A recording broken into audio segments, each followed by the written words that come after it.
Praise the lord. ప్రభునందు ప్రియమైన దేవుని బిడ్డలారా, దేవుని సన్నిధికి ప్రేమకు మిమ్మల్ని ఆహ్వానిస్తున్నాం. దేవుడు మనల్ని దీవించి ఆదరించి ఆశీర్వదించునుగాక. ఆమేన్.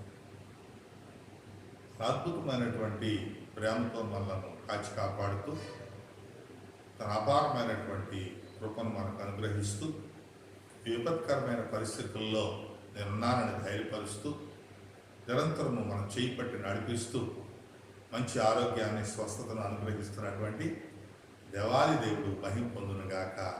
ఆమేన్. ఈ యొక్క ఆదివారం సందేశానికి ప్రేమతో మిమ్మల్ని అందరినీ ఆహ్వానిస్తున్నాను. ఈ యొక్క సందేశాన్ని మనం అంగీకరించి ఆలకించి దేవుని చిత్తాన్ని జరిగించడానికి ప్రభు మన హృదయాలను తెరిచి వాక్యంతో నింపునుగాక. ఆమేన్. ఈ సందర్భంలో ఒక చరణాన్ని మరి మీ ముందు ఉంచాలని ఆశపడుతున్నాను. అది ఏమనగా, నీ వంటి వారు ఒక్కరును లేరు, నీవే అతి శ్రేష్ఠుడా, ఇహపరములోనా ఆకర్షణీయుడా, నీకు సాటెవరు, నిన్న నేడు మారని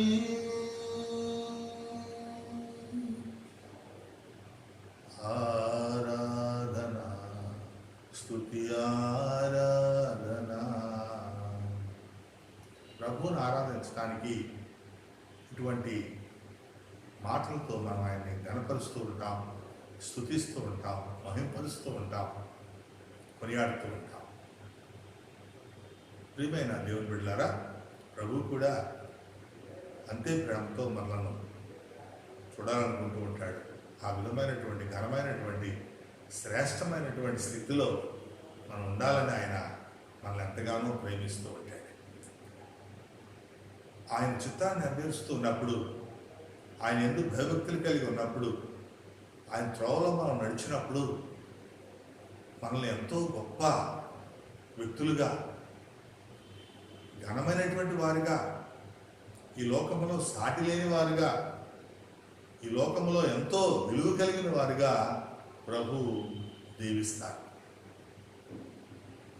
మనం జీవగ్రంథంలో చూస్తూ ఉన్నప్పుడు ఆదికాండంలో యాకోబు కుమారుడు యోసేపును మనం చూసినప్పుడు చిన్న వయసులోనే ఎన్నో ఇబ్బందులు, ఎన్నో కష్టాలు, సహోదరులతో తృణీకరించబడటం,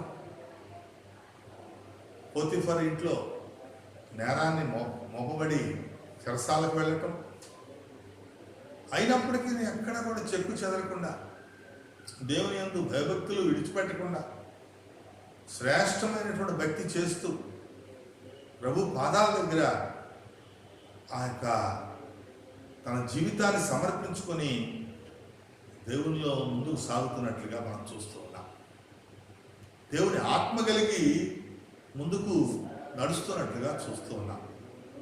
దేవుని యొక్క ఆత్మను పొంది ఎక్కడ తప్పు చేయకుండా పాపానికి దూరంగా పారిపోతూ దేవుని యందు భయభక్తులు కలిగి ఆయన సన్నిధిలో గడగడా వణుకుతూ ఆ చెరసాల్లో ఉన్న, గోతిలో ఉన్న, ఇంకొక చోట ఉన్న ప్రభువును విడిచిపెట్టకుండా జీవించినప్పుడు దేవుడు తన యొక్క ఆత్మను యోసేపుకి ఇచ్చినట్లుగా చూస్తున్నాం. జ్ఞాన హృదయం కలిగిన ఆత్మ ఇచ్చినట్లుగా చూస్తున్నాం. కళలు, దాని భావాలు తెలియచేసేటువంటి సామర్థ్యం గలవాడిగా మనం చూస్తూ ఉన్నాం.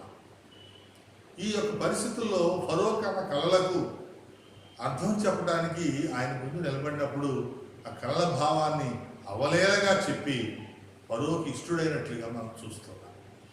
దేవుని ప్రణాళిక ఎలా ఉందో ఆ ప్రణాళిక ప్రకారం నడుచుకుంటూ మరి ఆ భయభక్తులు కలిగి దేవుని యొక్క ఆత్మను అక్కడ వారందరికీ తేటతెల్లంగా తెలియజేసినప్పుడు ఎంతో మరి ఫరో ప్రేమను పొందినట్లుగా చూస్తూ ఫరో అక్కడ చక్కని స్టేట్మెంట్స్ ఇస్తున్నాడు. ఇప్పుడు మనం పాడిన పాటల్లో ఉన్న పదాలే ఇక్కడ మనకు కనిపిస్తుంది. ఇతని వలె దేవుని గల ఆత్మ, దేవుని ఆత్మగల మనుష్యుని మనం ఇంతకుముందు ఎక్కడైనా చూసామా? ఈ కళ్ళభావం చెప్పడానికి ఎంతోమంది పండితుల్ని పిలిచాను, ఎంతోమంది విద్వాంసుల్ని పిలిచాను, ఎంతోమంది నేర్పరుల్ని, రకరకాల శాస్త్రాలు అభ్యసించిన వారందరిని పిలిస్తే ఎవ్వరూ కూడా చెప్పలేకపోయారు. ఈ దేవుని ఆత్మతో నింపబడిన వాడు కాబట్టి ఇతను చెప్పగలిగాడు కాబట్టి ఇతనికి ముందు కానీ ఇతని తరువాత కానీ ఇంత ఆత్మ కలిగిన వాడు, ఇంత జ్ఞాన వివేకం గలవాడు ఎవ్వరూ లేరని చెప్పి అక్కడ ఫరో ఒక గొప్ప స్టేట్మెంట్ యోసేపును పట్టిస్తున్నట్లుగా చూస్తాం. ప్రియమైన దేవుని బిడ్డలారా, ఆ విధమైనటువంటి భక్తి జీవితాన్ని, భయభక్తుల జీవితాన్ని మనం కూడా అవలంబించినప్పుడు మనల్ని కూడా దేవుడు శ్రేష్టమైన ఫలాలు ఫలించేవారుగా, ఎక్కలేని మెట్లు ఎక్కించేవారుగా, ఉన్నతమైనటువంటి స్థితిలో నీకు సాటెవరు లేరు అనేటువంటి ఆ గొప్ప స్థితిని ప్రభువు నుండి మనం పొందుకోగలమని తెలియజేస్తున్నాం. ఈ విధమైనటువంటి అర్హత పొందిన తర్వాత ఫరో యోసేపుని ఎంతగా మరి హెచ్చిస్తున్నాడు అంటే, నీవు నా ఇంటి అంతటికి అధికారిగా ఉంటావు, ప్రజలందరూ నీకు విధేయులై ఉంటారు, ఒక సింహాసనం విషయంలోనే నేను నీకంటే అధికంగా ఉంటాను, మిగిలిన వ్యవహారాలన్నింటిలో ఈ దేశమంతా, ఐగుప్తు దేశమంతటి మీద నిన్ను ఏలికగా చేస్తున్నాను, నువ్వే రాజు. ఫరో నేనే కానీ, ఫరో అంటే అక్కడ ఆ రాజుకు తగినటువంటి ఆ యొక్క పదాన్ని అక్కడ ఆ విధంగా ఉపయోగించాం. మనం దైవ సేవకులకి బిషప్ అని, రెవరెండ్ అని, లేకపోతే మోడరేటర్ అని ఎలా కొన్ని పదాలు ఫిక్స్ అయ్యి ఉంటాయో, ఇట్లాగే ఐగుప్తు దేశానికి వచ్చినటువంటి రాజులందరినీ అక్కడ ఫరో మొదటి రాజు, ఫరో రెండవ రాజు, ఫరో మూడవ రాజు అని అలా. ఈ ఫరో అంటే ఆ దేశానికి ఎన్నుకోబడినటువంటి రాజు అని అర్థం. ఫరో నేనే అంటే రాజును నేనే కానీ నీ సెలవు లేకుండా ఎవడు తన చెయ్యినైనను కాలునైనను ఎత్తడానికి ఎవరికి అధికారం లేదని చెప్పి ఆ గొప్ప స్థాయిని, ఆ గొప్ప సామర్థ్యాన్ని, ఆ అధికారాన్ని మరి యోసేపుకి ఇచ్చినట్లుగా మనం చూస్తూ ఉన్నాం. అంతేకాకుండా రాజుగారి ఉంగరాన్ని ఆయన వేలుకు తొలిగాడు, రాజుగారు ధరించేటువంటి సన్నపు నార బట్టలను ఆయనకి ధరింపజేశారు, మెడలో రాజులు ధరించేటువంటి బంగారపు గొలుసును ధరింపజేశారు, రెండవ గుర్రాన్ని ఎక్కించాడు, జనులందరి ముందు మరి ఊరేగింపుగా తీసుకుని వెళ్ళాడు, ప్రజలందరూ ఆయన్ని పోయేటట్టుగా చేశాడు. ఇవన్నీ కూడా ఎలా సాధ్యమైనవి అంటే దేవుని యందు భయభక్తులు, దేవుని యందు మరి ఎంతో నిష్ఠతో, వినయముతో భయభక్తులు కలిగి ప్రభువును పొందుకున్నటువంటి ఈ ఆత్మీయ జీవితం.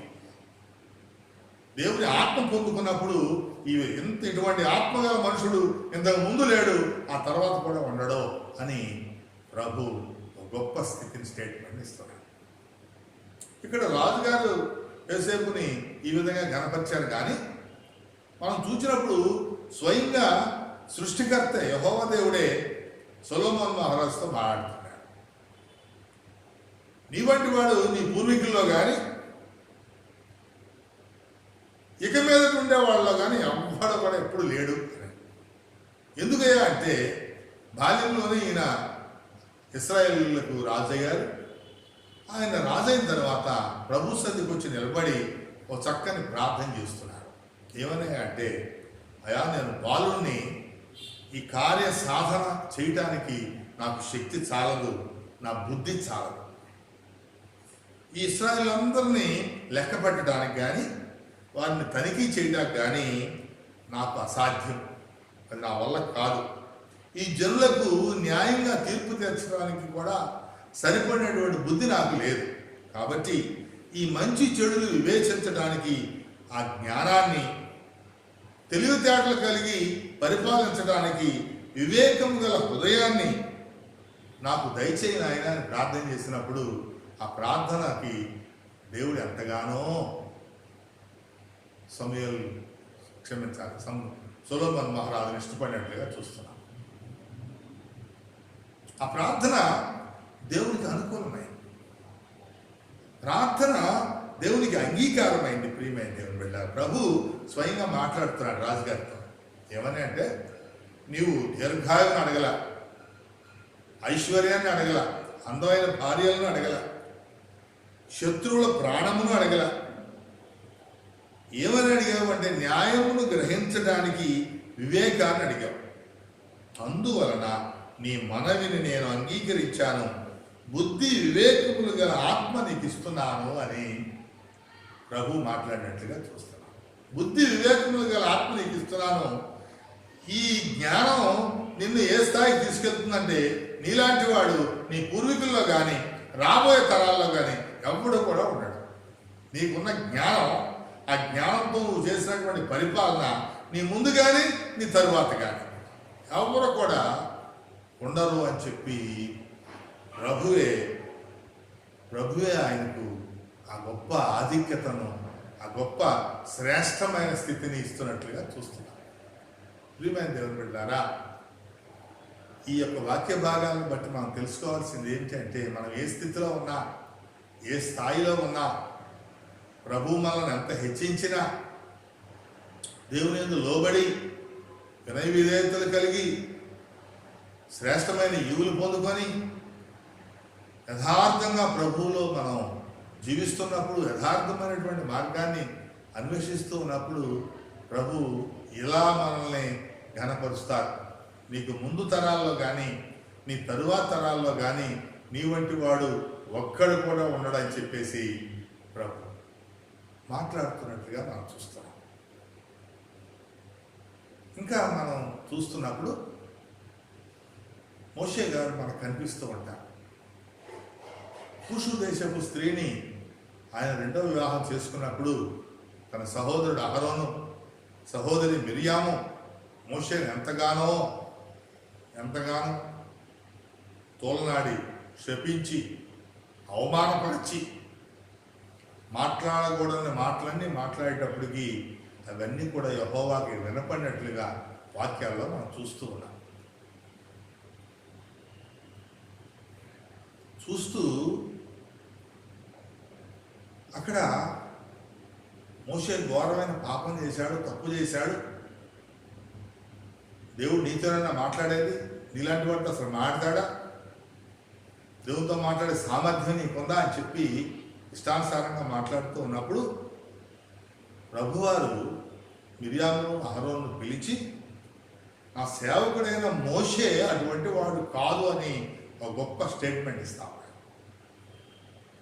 మోషే ఎవరాము? నా సేవకుడు, నేను ఎన్నుకున్నవాడు, నా ఇల్లంతటిలో నమ్మకస్తుడు, అటువంటి సాత్వికుడు ఇంతవరకు ఎక్కడ కూడా భూమి మీద లేడు.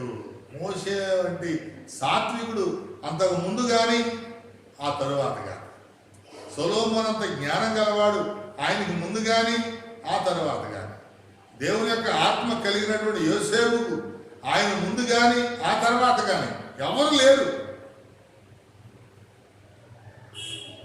ఈ విధమైనటువంటి మాటలు స్వయంగా సృష్టికర్త మాట్లాడుతున్నట్లుగా చూస్తున్నాం.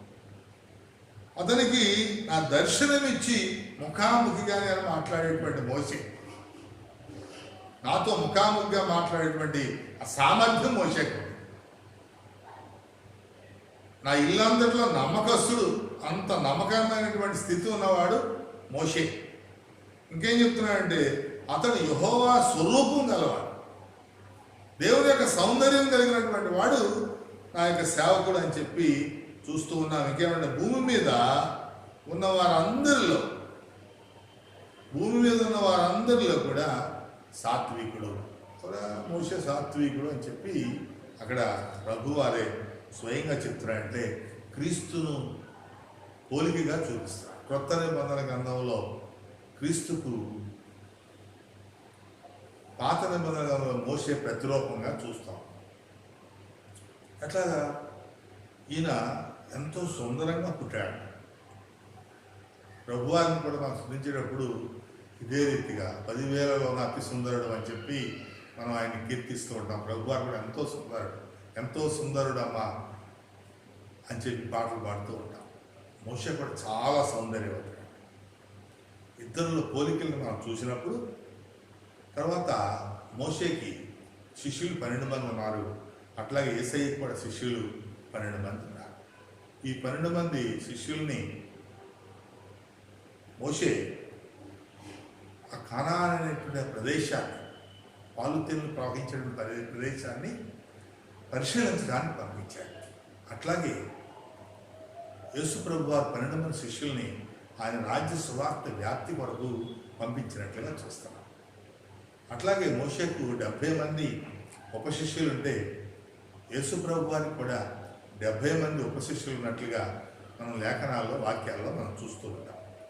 ఇంకా పుట్టుకలో కూడా ప్రభువారు పశువుల పాకలో ఆ యొక్క పొత్తిగొడ్డల నడుమ ఆ తొట్టిలో పరుండు పెట్టినటువంటి పశువుల తొట్టిలో పరుండు పెట్టినటువంటి క్రీస్తుని మనం అక్కడ చూస్తూ ఉంటే, ఇక్కడ మోషేను కూడా జమ్ము పెట్టిలో పొరుండో పెట్టినటువంటి మోషేను మనం ఇక్కడ చూస్తూ ఉన్నాం. అంతేకాకుండా ఆయన పుట్టినప్పుడు ప్రతికూలమైనటువంటి పరిస్థితులు మనం చూస్తున్నాం. మోషే పుట్టినప్పుడు అక్కడ మగపిల్లలందరినీ చంపేయమని అక్కడ ఫరో ఆజ్ఞయిస్తే, యేసుప్రభు పుట్టినప్పుడు 2 సంవత్సరాలలోపు మగపిల్లలందరినీ చంపేయమని హేరోదు చట్టం చేసి దాన్ని నెరవేర్చినట్లుగా చూస్తున్నాం. ఎన్ని రీతులుగా మనం చూసినా ఇరువురి జీవితాలు ఒకరినొకరు పోలినట్లుగా మనకు కనిపిస్తుంది. యేసయ్యను చూస్తే పాపుల కొరకు ప్రాణం పెట్టడానికి ఆయన పరము నుండి దిగి వచ్చిన వాడిగా చూస్తూ ఉంటే, ఇశ్రాయేలును రక్షించడానికి ఎన్నుకోబడిన వాడిగా మోషే మనకు కనిపిస్తూ ఉన్నాడు. ఇశ్రాయేలును రక్షించడానికి మోషేని ప్రభు ఎన్నుకుంటే, దేవాదేవుడు ఎన్నుకుంటే, నడిపించడానికి ఆ బాధ్యత ప్రభువారు మోషేకి ఇస్తే, పాపులందరినీ రక్షించడానికి ఆ యొక్క బాధ్యత ప్రభువారు యేసయ్యకి ఇచ్చినట్లుగా చూస్తాం. అట్లాగే ముగింపు జీవితంలో కూడా మరణించి తిరిగి లేచినటువంటి క్రీస్తుని చూస్తూ ఉన్నాం. మరణించి శరీరంతో పరము చేరినటువంటి మోషేను చూస్తాం. ఏ రీతిగా చూసినా క్రీస్తుకు ముంగుర్తుగా, క్రీస్తుకు పోలికగా మోషే ఈ లోకంలో మరి జన్మించినట్లుగా మనం జ్ఞాపకం చేసుకోవాలి. కాబట్టి ఈ మోషే గురించి మనం ఆయన స్థితిగతుల గురించి చూస్తూ ఉన్నప్పుడు, ఇటువంటి సాత్వికుడు ఈ భూమి మీద అంతకు ముందు కానీ ఆ తర్వాత కానీ ఎవరు లేరు అని చెప్తారు. ఇటువంటి ఆధిక్యతలు ప్రభువారు నీకు నాకు కూడా అనుగ్రహిస్తారు. ఇటువంటి స్థితి మనందరికీ ఆయన ఇస్తూ ఉన్నాడు. ఆనాడు మోషేకి ఇచ్చాడు, ఈనాడు నీకు ఇవ్వగా చూస్తూ ఉంటాం. కొన్ని ఉద్యోగ బాధ్యతల్లో కానీ, క్రీడల్లో కానీ, మరి వేరే వేరే రంగాల్లో కానీ కొంతమందిని దేవుడు ప్రత్యేకించి నిలవబెట్టినప్పుడు, ఇటువంటి వాడు అంతకు ముందు కానీ ఆ తర్వాత కానీ లేడని చెప్పి మనం వింటూ ఉంటాం. ఎంతోమంది గురించి ఇటువంటి మాటలు మనం ఆలకిస్తూ ఉంటాం.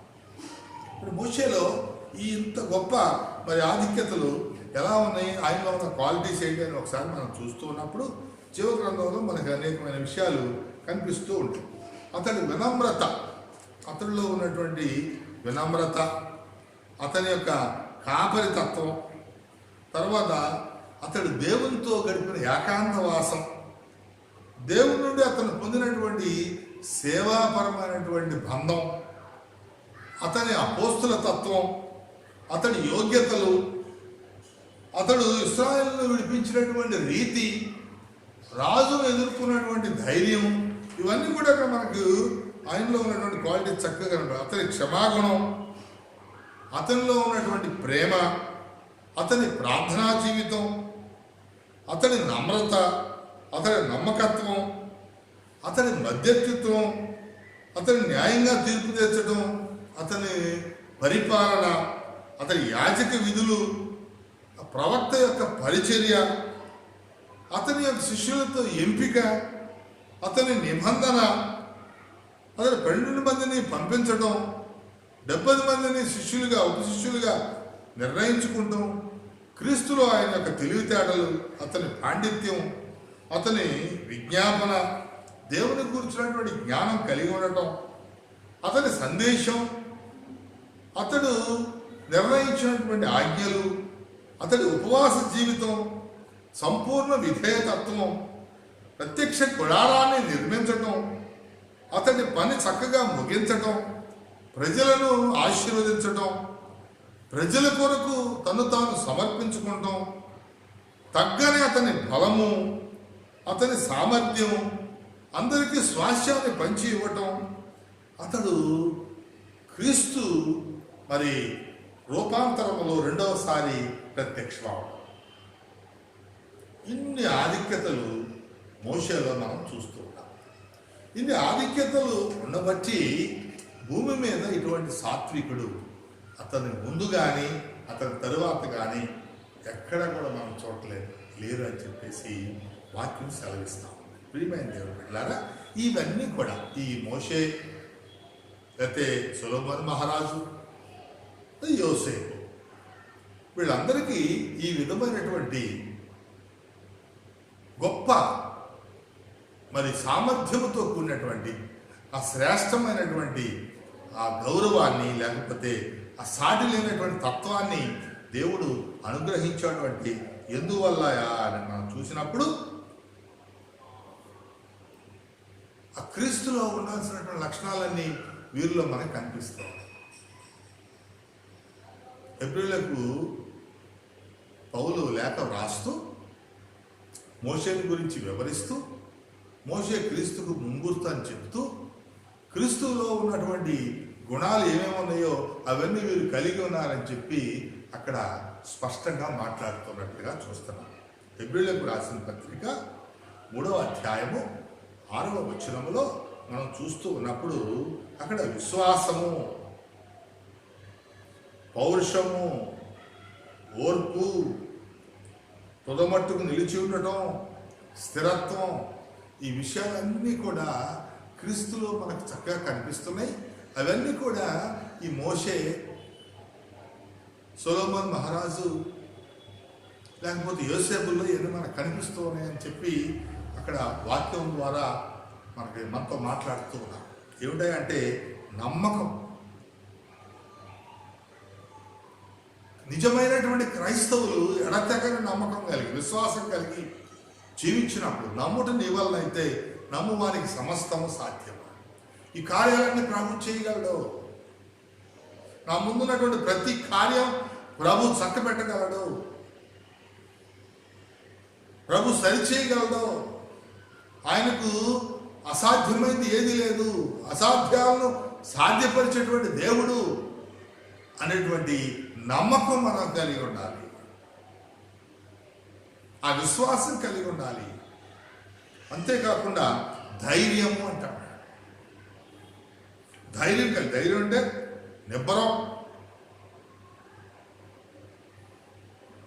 నిబ్బరం కలిగి, ధైర్యం కలిగి అనేక సమస్యలు, ఎన్నో తొందరలు, మరెన్నో గలిబిళ్ళు, ఎన్నో ఆటుపోట్లు, ఎన్నో సమస్యలు, మొక్కవోని ధైర్యంతో గురి దేవుని మీద నిలవబెట్టి ఎక్కడ కూడా చెలించని విశ్వాసంతో, కదలని దీక్షతో,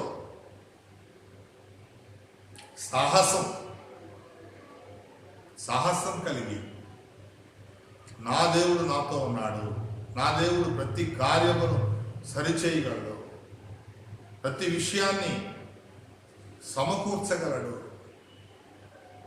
అటువంటి నమ్మకం మన జీవితాలకు అవసరమైనది. అటువంటి ధైర్యం క్రీస్తులో మనం పొందుకోవాల్సినటువంటి వారంగా ఉంటున్నాం. ప్రభువారు ఎక్కడ మాట్లాడి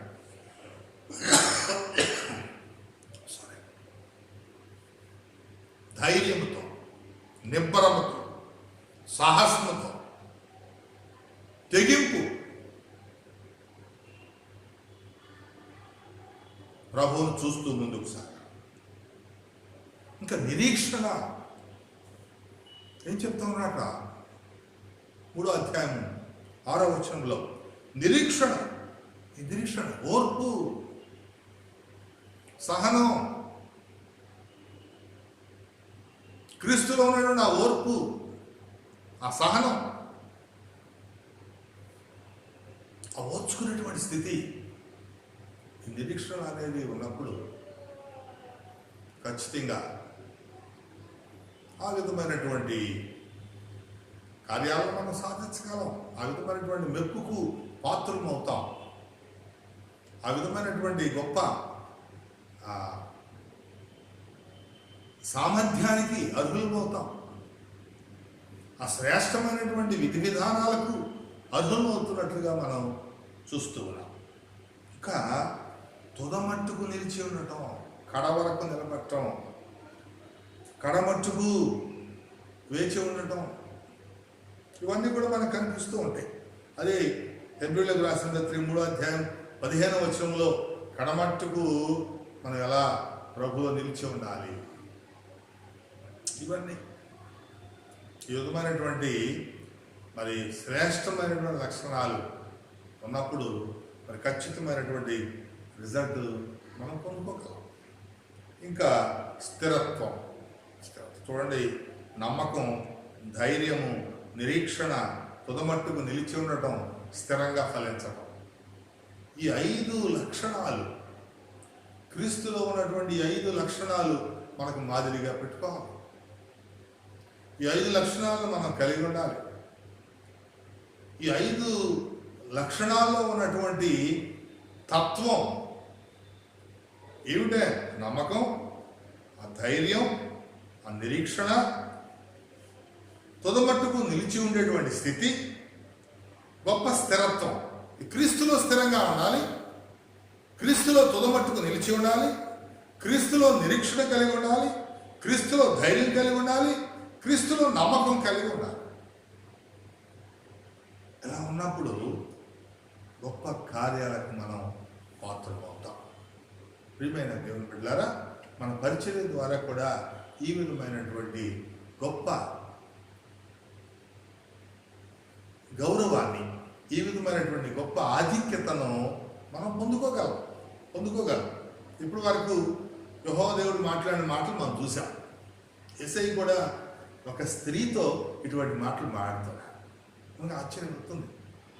స్త్రీతో ఇటువంటి మాటలు, స్త్రీల పరిచర్య ఎంతో గంభీరమైన పరిచర్య. నిర్గమాకాండం 35వ అధ్యాయము 25వ వచనం చూస్తే, జ్ఞాన హృదయము గల స్త్రీలు ప్రభువుకు అనేక రీతులుగా పరిచర్య చేశారు. మందిర నిర్మాణంలో, ఆ కట్టేటువంటి విషయంలో జ్ఞాన హృదయంతో నింపబడినటువంటి స్త్రీలు, మేక వెంట్రుకలతో చక్కని మరి కలంకారీతో తయారు చేయబడినటువంటి ఆ తివాచీలను, మందిరానికి ఉపయోగపడేటువంటి వస్త్రాలను, చక్కని వస్తువుల్ని తయారు చేసినట్లుగా సేవా పరిచర్యలో ముందుకెళ్ళినట్లుగా చూస్తున్నాం. అట్లాగే క్రొత్త నిబంధనలో మనం చూస్తున్నప్పుడు ప్రభు పరిచర్యలో స్త్రీలందరూ ముందుండి ఆయన పరిచర్యలో మరి సపోర్ట్ చేసినట్లుగా చూసానా? అట్లాగే మగ్దలేని మరియ, ఇంకొక మరియ, సొలోమి, ఇట్లా చాలామంది స్త్రీలు ప్రభు యొక్క పరిచర్యలో జ్ఞాన హృదయం కలిగి వారు ముందుకు సాగినట్లుగా చూస్తాం. ప్రియమైన దేవుని బిడ్డలారా, ఇక్కడ ఒక స్త్రీతో ప్రభు ఈ మాటలను తెలియజేస్తారు. ఈ మాటలు ఏమని అంటే, సీమోని ఇంట ప్రభు భోజనానికి కూర్చున్నప్పుడు ఒక పాపాత్మురాలైనటువంటి స్త్రీ వచ్చి ఆయన పాదాల మీద పడి కళ్ళతో పాదాలను కడుగుతూ కన్నీటితో తన తల వెంట్రుకలతో పాదాలను తుడుస్తూ విడువక పాదాలను ముద్దాడుతూ ఎంతో దుఃఖపో చెంది, తర్వాత ఆమె తీసుకువచ్చినటువంటి మిగుల విలువ కలిగినటువంటి ఆ అష్ట జటామాంసి, ఆ అత్తరును ప్రభు పాదాల మీద పోసి ప్రభువును ఘనపరుస్తున్నట్లుగా చూస్తున్నాం. ఈ యొక్క పరిచర్య అంతట్లో ప్రభు పట్ల ఆమెకున్న నమ్మకాన్ని చూస్తున్నాం. ఆమె చేస్తున్న కార్యములో ధైర్యాన్ని చూస్తున్నాం. ఆమెలో ఉన్నటువంటి గొప్ప నిరీక్షణను చూస్తున్నాం. ఆ పని జరిగించడం కొరకు తుదవరకు నిలవబడేటువంటి స్థితిని చూస్తాం. అంతే స్థిరంగా తను చేయాలనుకున్న పని స్థిరంగా నిలబెట్టుకోవడానికి చూస్తాం. అక్కడ నిలబడి ధైర్యంతో అక్కడ ఉన్నటువంటి శిష్యులు, ఆ ఇంట్లో ఉన్నటువంటి ఆ పురుషులు, వారి మధ్య తను ఎక్కడ కూడా ధైర్యం చెడక, ఎక్కడ కూడా చెలించకుండా, కదిలిపోకుండా, అవమానంగా ఫీల్ అవ్వకుండా, తను ఏదైతే ప్రభు పక్షాన జరిగించాలనుకుందో అవన్నీ కూడా జరిగించినట్లుగా చూస్తున్నాం. ప్రియమైన చూడండి, ఆమెలో ఉన్న నమ్మకం ఎటువంటిదో, ఆమెలో ఉన్నటువంటి నిరీక్షణ ఎటువంటిదో, ఆమెలో ఉన్న ధైర్యం ఎటువంటిదో, ఆమె తుదమట్టుకు ఎలా ఆ కార్యం చేయడానికి నిలబడిందో, ఆ నిర్ణయాన్ని ఎలా స్థిరంగా కలిగి ఉందో, ఇవన్నీ కూడా మనం చూస్తున్నాం. అప్పుడు చాలామంది అక్కడ వారి హృదయాల్లో అభ్యంతరం, ఈమె పాపాత్మురాలు, ఈమె ఎప్పుడు ఎందుకు వచ్చింది ఇక్కడికి, ఈమె ప్రభు పాదాల మీద పట్టడం ఏంటి, ప్రభు పాదాలు ముద్దాడటం ఏంటి అని చాలామంది లోపల హృదయంలో అసహనంగా రకరకాల ఆలోచనలు చేస్తున్నప్పుడు హృదయాలను ఎరిగినటువంటి దేవాది దేవుడు అక్కడ ఒక చక్కని స్టేట్మెంట్ ఇస్తున్నాడు. ఆ ఇంటి యజమాని పిలిచి, నీవు కాళ్ళు కడుక్కుంటానికి నాకు నీళ్ళు ఇవ్వలేదు, కానీ ఈమెయితే తన కన్నీటితో నాకు పాదాలు కడిగింది. తుడుచుకుంటానికి నాకు వస్త్రం ఇవ్వలేదు, కానీ ఆమె తల వెంట్రుకలతో నా పాదాలు తుడిచింది. చక్కని మర్యాదపూర్వకమైన ఆహ్వానం నువ్వు నాకు ఇవ్వలేదు, కానీ ఆమె వచ్చినది మొదలు విడవకుండా నా పాదాలు ముద్దాడుతూ తన ప్రేమను తెలియచేస్తూ ఉంది. ఈమె చేసినటువంటి ఈ కార్యం ఇంత ముందు తరాల్లో ఎవడూ చేయలేదు, రాబోయే తరాల్లో కూడా ఎవరు చేయరు. ఈ కార్యము ఈమె చేసిన ఈ కార్యము జ్ఞాపకార్థముగా ప్రశంసించబడును అని చెప్పి ప్రభు ఒక గొప్ప ఆధిక్యతనిస్తున్నట్లుగా చూస్తాం. చూడండి ప్రియమైన బిడ్డలారా, ఈమె చేసినటువంటి ఆ యొక్క శ్రేష్టమైనటువంటి ఏంటయ్యా, తన పాపాలను ఒప్పుకోవడం,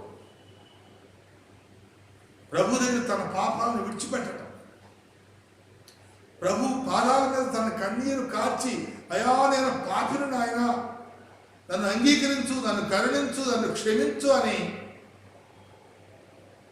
ప్రభువును వేడుకుంటాం. కన్నీటితో పాదాలు కడగటం. ఒక పాపి తన పాపాన్ని ఒప్పుకొని పరిశుద్ధుడిగా మారటం ప్రభువుకి ఎంతో ఇష్టమైనటువంటి కార్యం. ఏం చెప్పబడుతుంది ఆమె గురించి, ఆమె చేసిన పని గురించి ఏం చెప్పబడుతుందంటే, ఈమె చేసిన కార్యం, నా సువార్త